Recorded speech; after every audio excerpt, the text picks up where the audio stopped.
básicamente es las islas de calor urbanas, tocando lo que vendría a ser primeramente qué es, sus causas, sus efectos y qué podríamos hacer para evitar que éstas se propaguen, ¿no?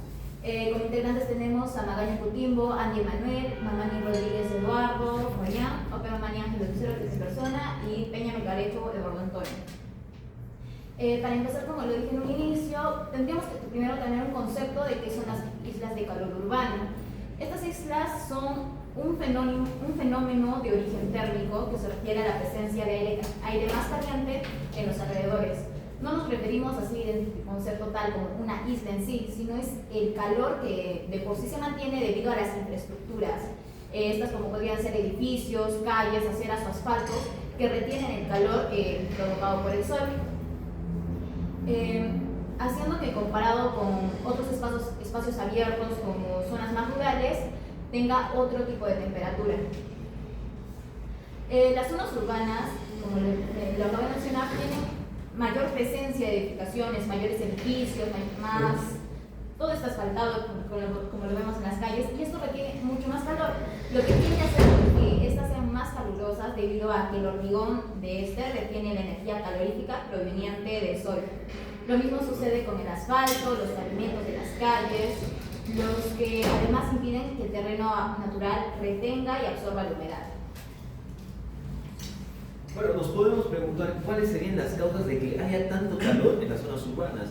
Como ya se ha explicado, son cuestiones bastante simples. Por ejemplo, podemos considerar en los edificios su geometría. Los edificios altos, también se ha especificado también en los países, en demás países que tienen una infraestructura más avanzada y de mayor volumen, y las calles tan estrechas que se comparan a estos edificios limitan bastante en sí la circulación del viento, impidiendo que se refresque, por así decirlo, estas zonas, atrapando el calor del sol cerca del suelo.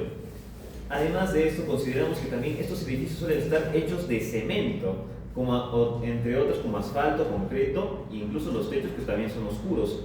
Por lo que sabemos, los colores oscuros suelen retener calor, por lo que mientras más sol y el color sea oscuro, estos llegan a retener bastante calor, aumentando la temperatura sea de día o sea de noche.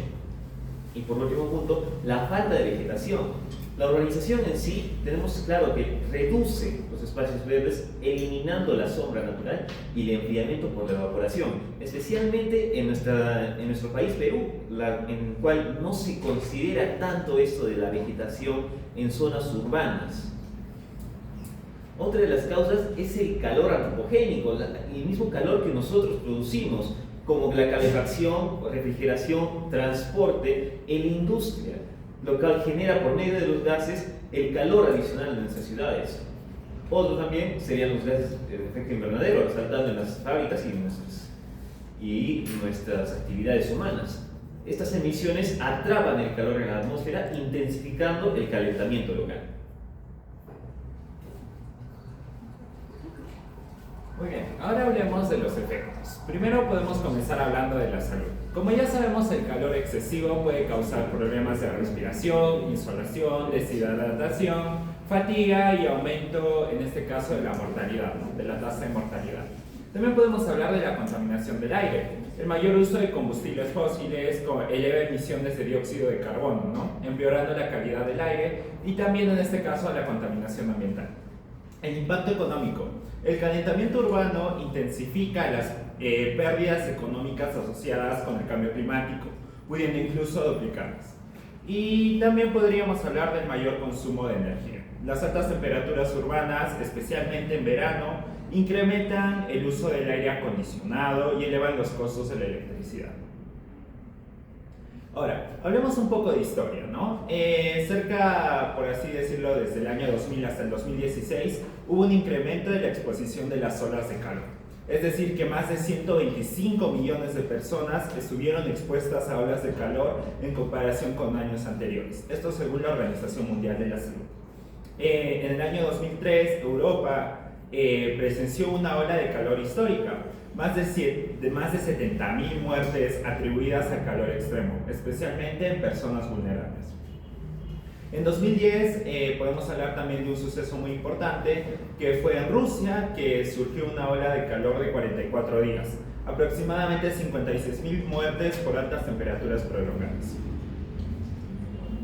En 2015 tuvimos también un pico de exposición del calor.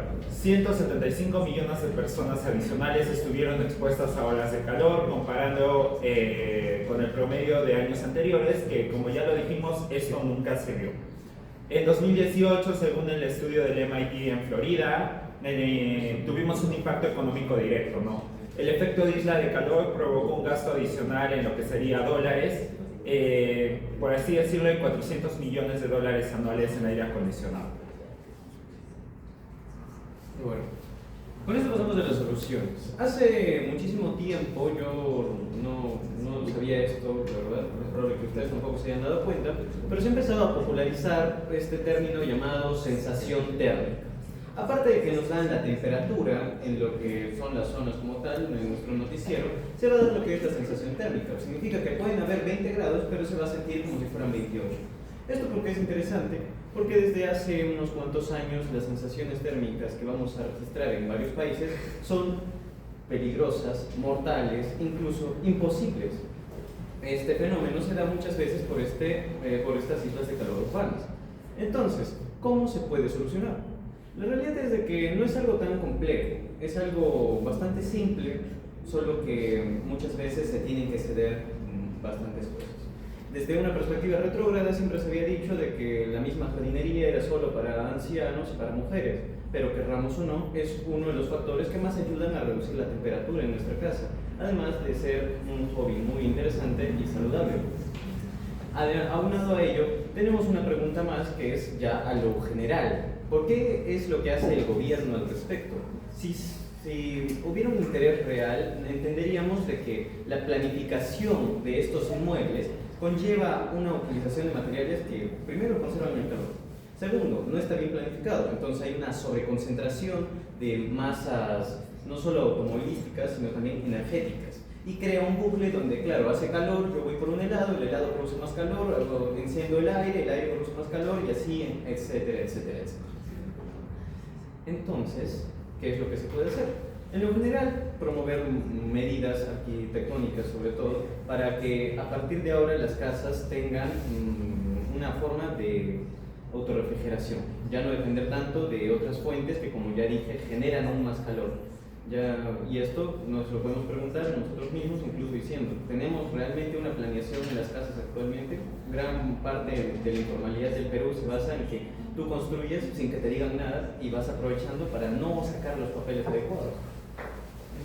Y bueno, cada persona ya puede sumar su granito de arena al pintar su techo de blanco, lo cual ayuda a que se conserve más la temperatura, como dije, con la jardinería, o haciendo cosas como esta, que es dar conciencia al público en general. Muchas gracias.